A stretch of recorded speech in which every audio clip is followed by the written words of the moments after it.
Welcome to the Elizabeth Cunningham Show, Courageously Expanding Love with me, Elizabeth Cunningham. My mission is to expand the conversation of love in the world.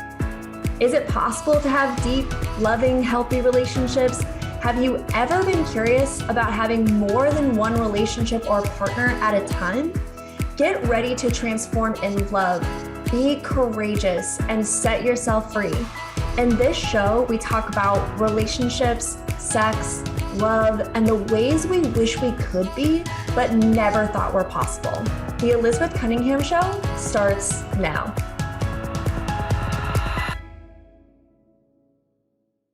Welcome to the Elizabeth Cunningham Show, Courageously Expanding in Love. And today we are talking about we're speaking English. Today we're talking about being liberated in love. But before we get into that and introduce our phenomenal guest, a reminder that the Elizabeth Cunningham Show is live every Tuesday at 3 p.m. on the Transformation Network Facebook page and is then aired on YouTube and podcast every single Thursday. All links are in the show notes, so you never miss anything. On today's episode, we will be talking with Katrin about Liberated in Love. Katrin finds joy in helping you become liberated in love to create your dream relationships with your partner or partners, rooted in safety, love, and pleasure. Compassion and passion. Her holistic approach is designed to feel glowing, happy, and confident in many facets of your life, both inside and outside of the bedroom. Katrin, thank you so much for being here. Thank you for having me. It's my pleasure. Oh my gosh, wonderful. Well, today we are talking about being liberated in love, which is what you talk about all of the time. So I'm going to mostly hand it over to you. Tell us, what do you mean by being liberated in love? Yeah, liberation is this word that feels really close to my heart because it's so synonymous with just feeling alive and with freedom, whatever that actually means to each unique person. In love, that's the way I want to live my life, being in love with every moment and staying present in my experience of the world, in my relationships, in my friendships. And I find that this is one of the keys to success to living a fulfilling life, right? Just feeling free to be yourself in whatever context you choose to live your life. Yeah, I think that that's really beautiful. And I think as we progress, I'm really excited about this episode because we're going to talk a lot about a holistic approach of looking at love, sex, and relationships. And just the way that you describe what being liberated means to you, really, it has that forethought of that really it is a holistic approach to love, sex, and relationships, because it really is about your entire life, not just about one area. Yeah, absolutely. I feel like the way that we show up in one area of our life, or even in one activity or task, is actually representative of how we do everything.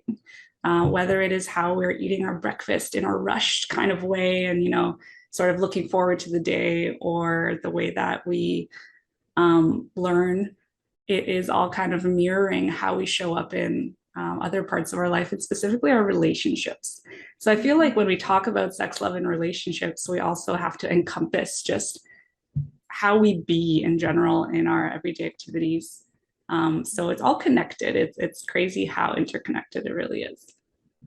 I absolutely agree with that. I think the more and more that you get into this work, the more you're like, oh my gosh, I really am the same person doing everything, and being able to see that in other people and in your relationships as well is really helpful to notice those patterns and what you see is working and not working about those things, and what you want to shift and change. Mm-hmm. Yeah, well said. Beautiful. So we're talking about this holistic approach in love, sex, and relationships, which is a really broad topic. So what do you help people with when people come to you? How do they get help from you? What do you help people with? Absolutely. Well, I'll start by sharing a little bit of my story to give you the flavor of where I even began as to how I support people. I was in the corporate world for some time. And though I felt fulfilled in some ways in my professional life, there was this backstory of my experience that felt very much in the shadows, and this secret that I was holding away. And that was my experience of painful sex, in particular this body response that's called vaginismus. Vaginismus is kind of like having a panic attack in your vagina, because it is when your pelvic floor muscles involuntarily contract, making it either impossible or extremely painful to have any sort of penetration. And this doesn't only include PIV sex, penis and vagina sex, but using a tampon, having a pelvic exam, etc. And so it was a really private pain that I was going through. And I honestly thought, I'm the only person in the world, because if you go do the Google search, it felt like a black hole of nothingness related to other people's stories that, you could potentially find some comfort in. Mm. So the way that I overcame vaginismus was a holistic approach of emotional healing, finding and embracing my authentic sexual self, who that woman really is, having the fire, the spark come alive in my eroticism, and of course the physical healing that was related to vaginismus. But since then, I've noticed that the way that women had come to me to find some support and guidance in overcoming vaginismus was really applicable to love and relationships as a whole, and even a foundation of that, of finding safety, not only in our eroticism and sex, but finding safety in the world and how we interact with the people in our lives. So today, what I help people with is creating this sense of safety, which naturally leads to curiosity and then leads to pleasure in our lives, that in a way that feels authentic to us and how we want to run the game of love, if we choose to call it that. Wow. Well, first of all, thank you so much for sharing your story. I agree with you. I think that it's not talked about very much. The only time, actually, the only experience that I've had with like a story being told about vaginismus was like on a Netflix miniseries, but they didn't even name it that. It was just like this woman was experiencing really painful sex. And she was in a very strict religion where she needed to be making babies. And so it was like the main story was like her escape from this really strict religion, but like that's how it started. But like that can be relatable for people, but it's also like a Netflix series and it's not a quote unquote real person. And so I think that you sharing your story and being open and also like because how you're being about it is just like it's okay, like it's okay if you're experiencing this is what I experienced, and just making that experience okay and really lending to your value of safety and that principle of safety even in the way that you share it. And so I also just want to commend you for being that for other women who are experiencing or other people who have vaginas who are experiencing this as well. So thank you for sharing that. You're welcome, and thank you. I appreciate that. I really do believe that healing, and I don't even really love the word healing because there is nothing to fix, right? We're all whole and complete. It's a process of evolution, really, but any sort of that evolution happens in community, when we feel supported, when we feel heard, when we feel loved in our experience rather than isolated in our pain. So as soon as women, vulva owners come together and can have conversations about these things, so many doors open, so much unlocks in how we get to experience our bodies. And like you said, it really comes down to finding safety in that and finding an ear to listen. Yeah, absolutely. So now that you've had this experience and you've started to have people who've come to you for this help, and you're creating this community as well, like what do you see is unfolding now? Like what's the thing that you see that is, you talked about holistic approach as well, but what are some things that you see that really help in when people are dealing with this? One of the main principles that really helps is, and it's what the journey is all about, is self-love and acceptance.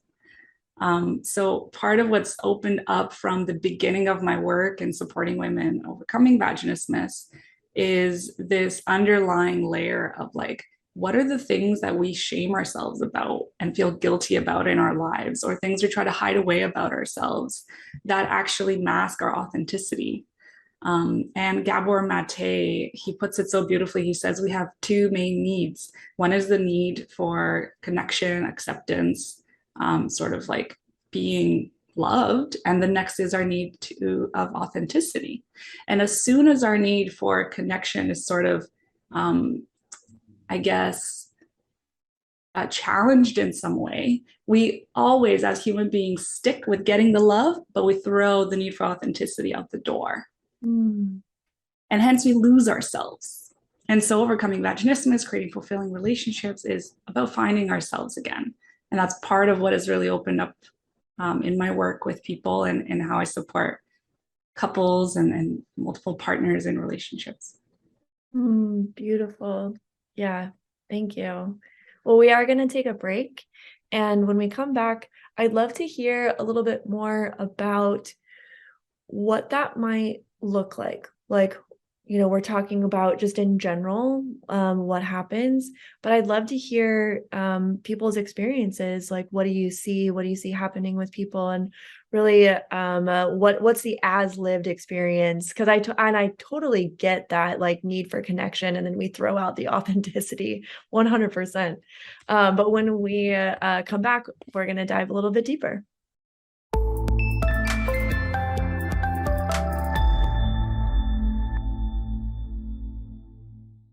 Hey, welcome back to the Elizabeth Cunningham Show, Courageously Expanding Love. And we are here with Katrin, and we are talking about being liberated in love, and specifically talking about people who are dealing with vaginismus and what that looks like in your life, and the holistic approach that we can take with our entire lives to heal painful things that are happening in our bodies. And before break, we were talking about just generally like what that is, what is a holistic approach, what does being liberated in love mean? If you missed it, please go back and listen. And now I would really love to get into what does that actually look like? Like, what are some examples or stories of people who came to you with this issue, and then you used a holistic approach with them, and then what happened?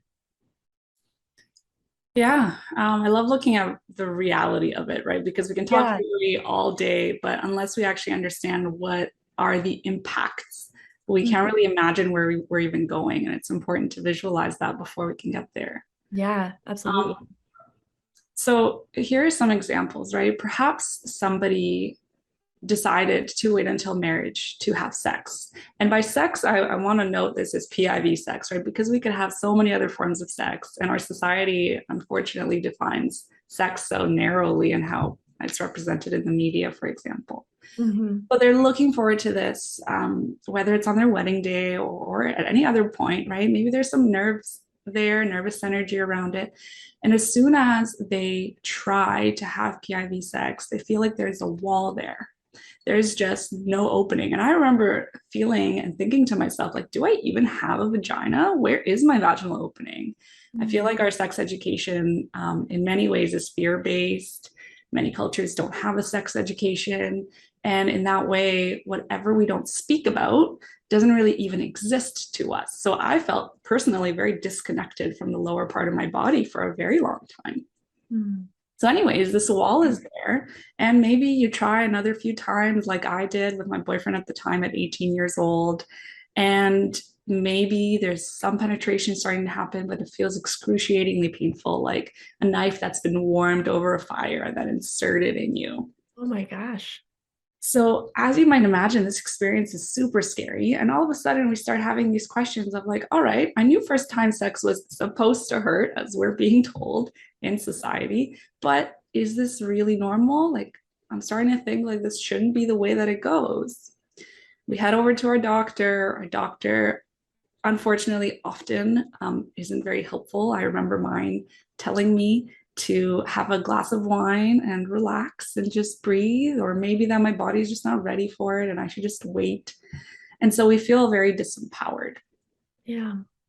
Aside from this picture that goes on in the bedroom when it comes to sex, what also happens is that we lose our sense of confidence with our eroticism, which I like to define as like our life force energy, our aliveness, our passion in life. And our relationships might feel stale. Maybe additional challenges come up, communication kind of dies down because we don't want to think about the thing. Because we avoid the pain, the mental and emotional and physical pain. And I remember even avoiding kissing my partner because I was dreading where it might lead and the pain that was there. So, what does the journey past that look like? It really starts with emotional healing and understanding what has shaped our experiences in our childhood in particular. I feel like emotional healing is at the root of all physical manifestation. If we get into spirituality and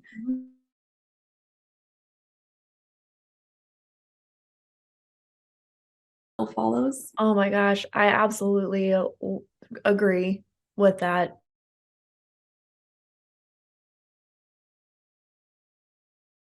We often do think that it's like it's a physical thing in my body. And so therefore I need to heal it physically. Like there's a physical modality, like you went to your doctor, Mm-hmm. right? And I've also had experiences, especially with things that are concerning my vagina, where it's just like doctors have not been very helpful, which is kind of interesting. You would hope that doctors would be helpful in that area, and they don't seem to be. But it's also a larger cultural problem of how we view sex and how we view female sex and how we view female pleasure. And anyway, I digress. But I completely agree with you that everything starts with your emotions, or yeah, even your spirituality as well. Mm-hmm. Mm. Yeah, and we really do live in a shame-steeped culture around sex. And so part of emotional healing is understanding the factors that have contributed to that for us, whether it Mhm. was specifically related to sex or it may have been related to our experience of relationships or the gender that our partner of interest is. So for me, fear of the masculine was actually a really relevant component to this. Not because I had fear of the masculine related to eroticism. And some people also ask this question, well, I have no sexual trauma, right? Why am I experiencing a sexual problem when I don't have sexual trauma? And we can go into the whole discussion of what trauma it really is and how broad it actually is.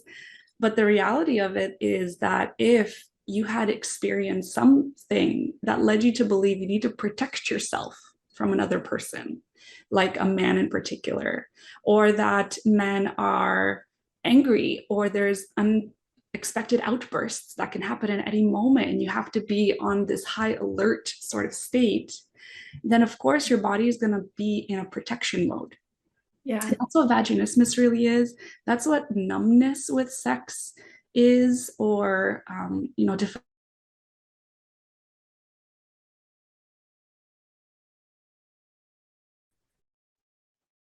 That makes absolute sense. I think, well, we really do live in a culture where women are, and specifically women, but definitely again, people who are non-binary, absolutely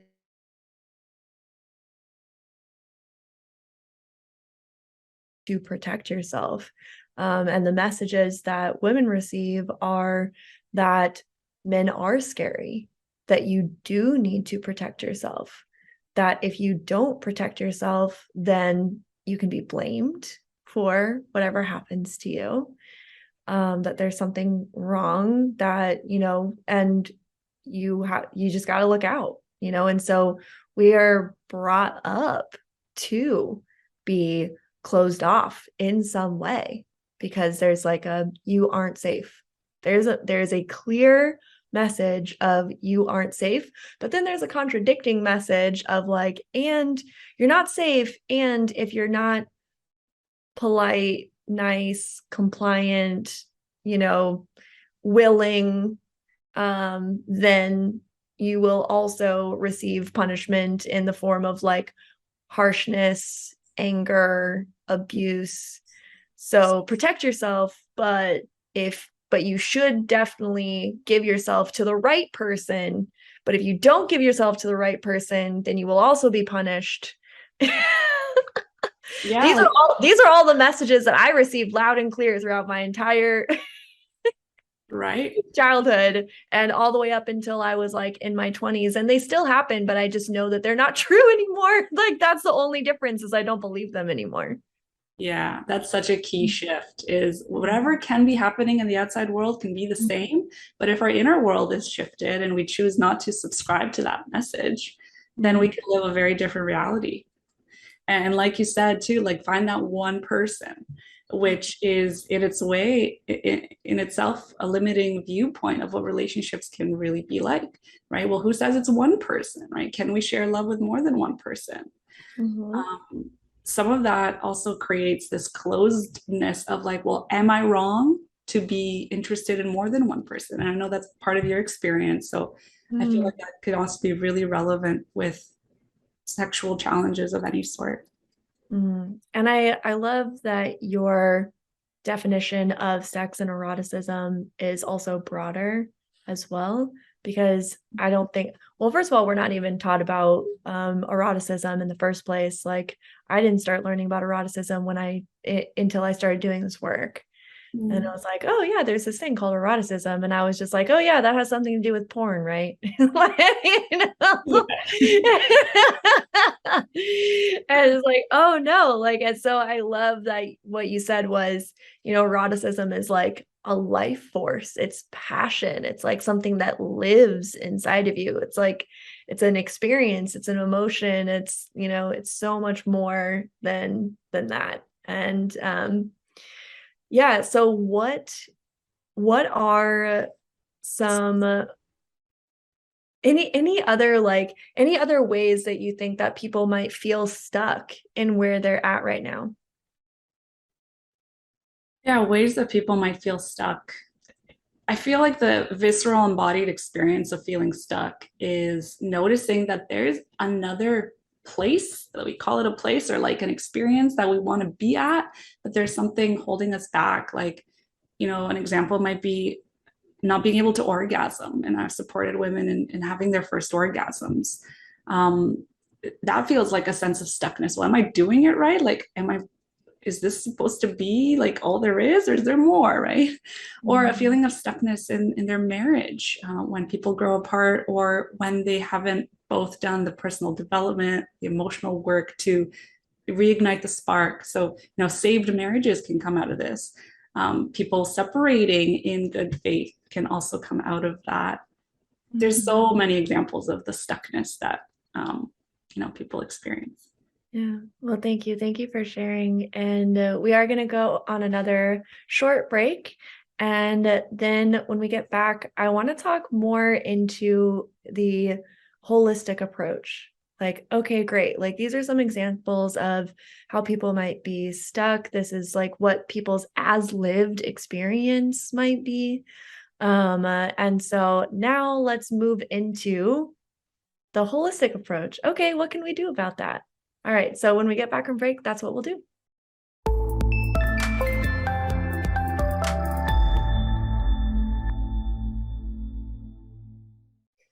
Welcome back to the Elizabeth Cunningham Show, Courageously Expanding in Love. And today we are talking with Katrin about being liberated in love. And we've talked a little bit about so far about what that means. We've talked about people who are dealing with vagismus and people who are dealing with pain in their body, specifically related to sex or having sex, and what that actually looks like, what the as lived experience of that is. And now we're going to talk about why take a holistic approach to pain, but also why take a holistic approach to vagismus or things that are happening specifically around pain in sex. So we have answered a little bit like why already, but I'm going to ask it again. So like why take a holistic approach? Why is it, I'm just going to say it, why is it the best way? Yeah. Why is it the best way? I feel like the answer to that question can only really be clear to us when we've done it, when we're on the other side and we're like, holy shit, I tried this one lane of like fixing myself and it didn't work. And it's only after the big picture kind of fell together, like all the puzzle pieces came together, that I actually started to experience a transformation in how I felt about myself, how I felt about my body, therefore, the impact on my relationship, the impact on my daily routine and how much stress I was experiencing, how I managed that. And then after that, and how I felt in life, like a sense of purpose that all of a sudden became more clear or more exciting, the feeling of aliveness. So I really don't think we can truly understand the why until we've lived it. But Ah, it's the paradox of it. It really is. It's just like, why take the holistic approach? Well, because you'll thank yourself later. yeah, yeah. And in some way, I mean, if you hear this message of, well, just do it and you'll see, of course, that doesn't sound very motivating. So here are some examples as to what I've learned and therefore what you can kind of like hold on to as you discover your own why. Um, One of the pieces is that the body is so much more involved in a journey to healing, if you want to call it that, than we may have thought, because trauma really is held in the body. So trauma is often, you know, thought of in a very narrow way, where in the context of sex, maybe, you know, trigger warning, I'm about to use the R word here, like if you got raped or something like this. But really, trauma is about what has happened inside of our body as a result of the things that have occurred in our life. And it's really not about the nature of the event, it's about the impact of the nature of the event on you. And it's also not about the intention of the person, it is simply the impact that this event has had on you. So, one event may not be traumatizing for one person, but it may be incredibly traumatizing for another. And so when we think about trauma, we may, you know, seek help from a talk therapist, where beautifully therapists can be very helpful. Yet we only deal with 5% of our behavior, since talk therapy is simply utilizing this conscious mind.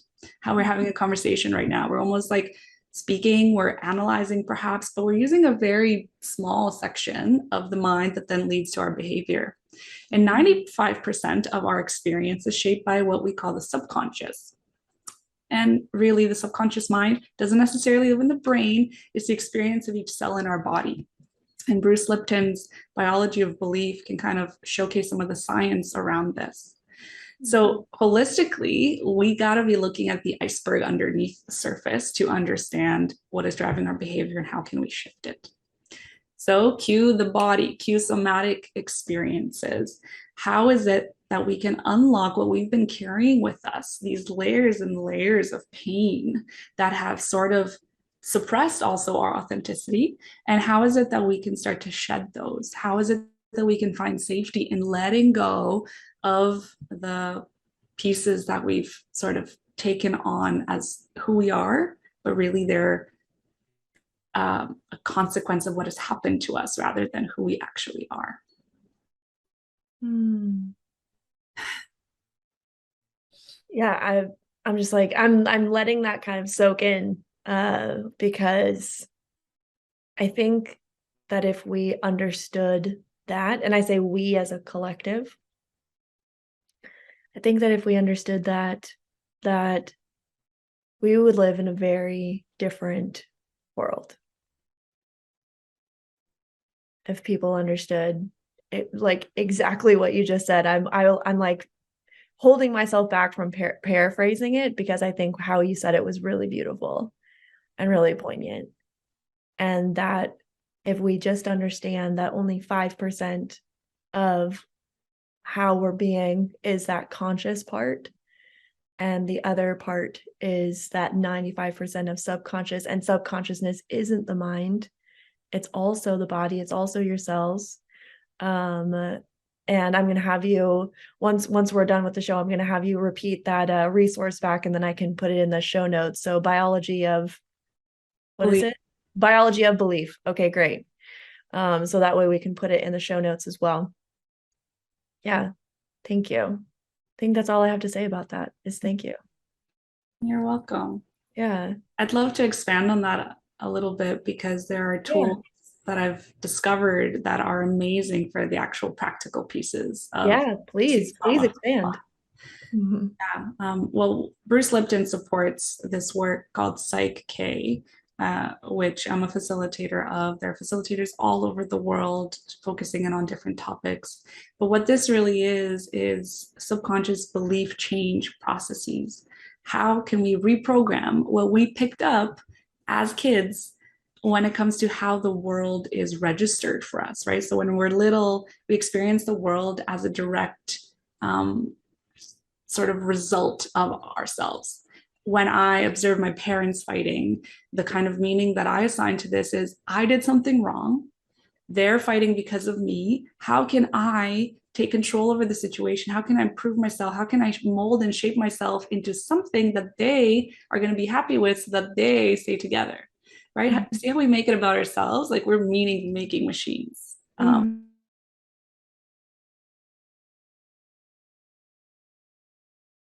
These rules of how the world is up until the age of 10, 11, 12.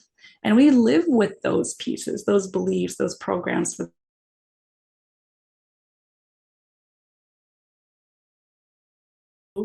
is to be able to understand what the programming is by actually communicating with the body rather than the mind, and then change it by healing past trauma and recreating the rules. And aside from that Psyche modality, there's also David Berzelli's work of tension and trauma releasing exercises that I also use with people I support because this is helping to downregulate the nervous system and actually release physical tension from the body. Not with Mhm. stretching, not with, although those are beautiful things to enjoy, but they don't really get to the root of the problem, which Mhm. is that our nervous system is on high alert, it's in survival mode, and it is desperately looking for relaxation and for release. So those Mhm. are just two main pieces that people are welcome to research and get to know as options. Yeah, no, thank you. And thank you for expanding on that. And I think that the more that this work gets out and available, there are so many resources. Like the more that I dive into it, the more I'm like, oh wow, there really are so many resources. But you do have to like look for it, right? Yeah. It's not just right there on the surface, being like, oh, good, there's an ad for transformational, neuroscience. Yeah. And I do deeply trust that people end up finding what is going to work for them. Not Yeah. that there's one key thing that helps everyone. Mhm. So following our curiosity and trusting ourselves is part of it. And of course, that's only possible if we're already connected to ourselves. If we're living in the mind or outside of the body, when we dissociate, for example, like I used to do for many years, we're not really even connected to our intuition, to our knowing, to our inner world. Yeah. I actually just wrote a blog post this week. Was it this week or last week? Oh, time is weird. But it was basically about whatever gets you in the door, right? Because I was also very much like I'm a very driven person. I'm ambitious. I don't need any help from anybody.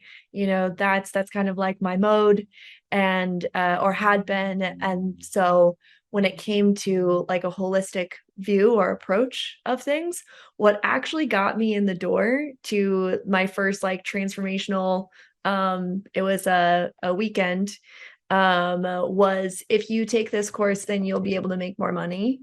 And Mm, like part of me is a little embarrassed about like my former self, but like that's what got me in the door.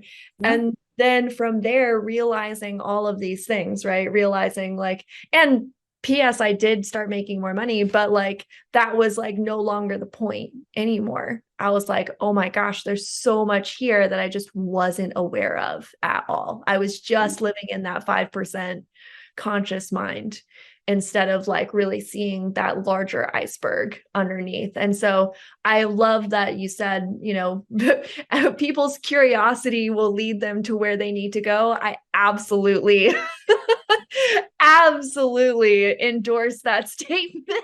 Mhm.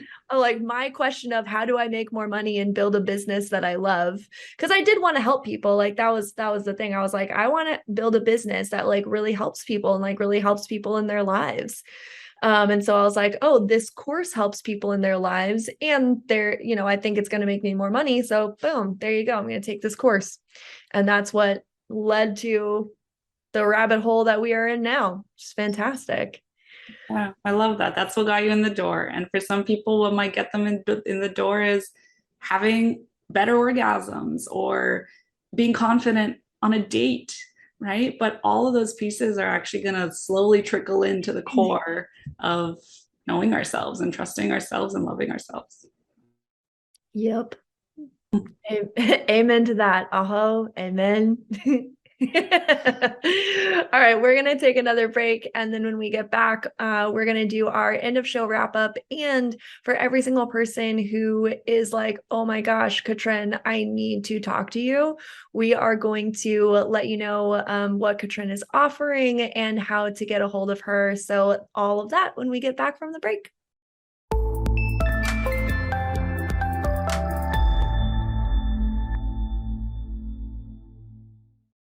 Welcome back to the Elizabeth Cunningham Show, Courageously Expanding in Love. And we are here with Katrin, and we have been talking about being liberated in love. And we have just gone on this beautiful journey of when you experience pain in sex, if you experience vaginismus, to how you heal and what is the purpose and the liberation of holistic healing. And it's just been a beautiful conversation. Thank you, Katrin, so much for being here. You're welcome. Thank you for having me. Oh my gosh. Okay, so in our last segment here, we are going to do our wrap up questions, and then we're going to talk about how people can get a hold of you and what you're doing, what you're offering. So that way, all of the people who are listening who are like, I must know this person can get a hold of you. All right, so our wrap up questions are, what does love mean to you? What does love mean to me? I think love to me is a way of being and is more so a verb and a choice of having an open heart, Mm. having an open heart to the world, and being accepting of everything that we experience. I think that creates for the most sense of freedom and liberation, which is all kind of what love is all about to me. Mm. Thank you. Beautiful. Thank you. All right. If people got nothing else, what's one thing that you hope that they got out of the episode today?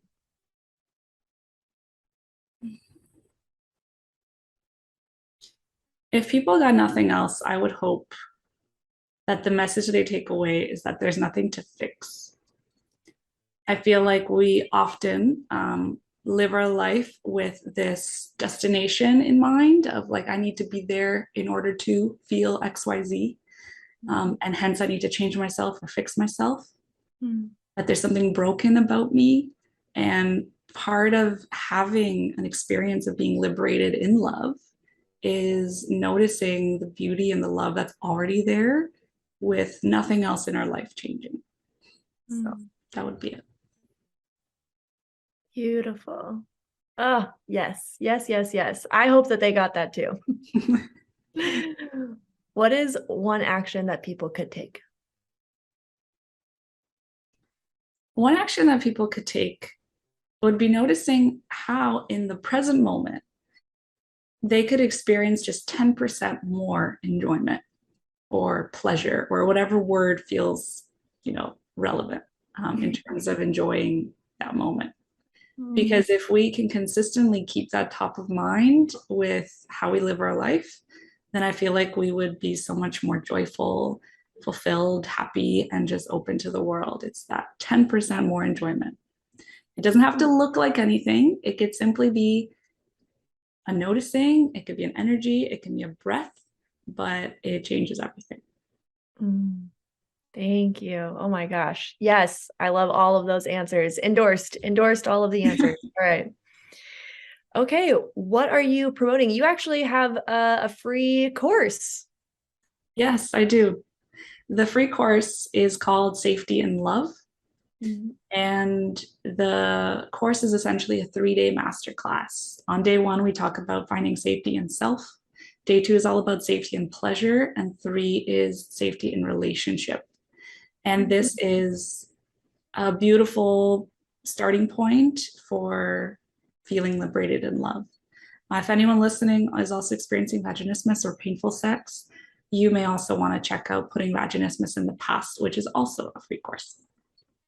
Okay. Oh, awesome. Yeah. Well, wow, you have a lot of resources. That's fantastic. Okay, so there's the safety in love, and then the other one is putting vaginismus in the past. That's right. Yeah. And then what else are you up to? Is there anything else you're promoting?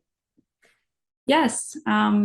The most transformational work is really one-on-one together through a 4-month journey that I've called Sexually Liberated. And there's also a group program with the same name because, again, healing happens in community and sisterhood. So those 2 pieces are probably the most involved ways to work together and to go on this journey of play and pleasure to be liberated in love.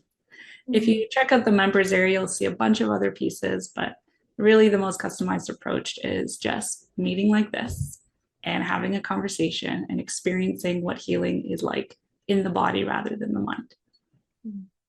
Thank you. And all of those links are in the show notes. So anybody who is listening, watching can just scroll down and then click on any of those things that you're like, oh, that is definitely me. I definitely want to do that. Or I'm curious about that. I have a question about that. Go click on the link and Katrin will absolutely take care of you.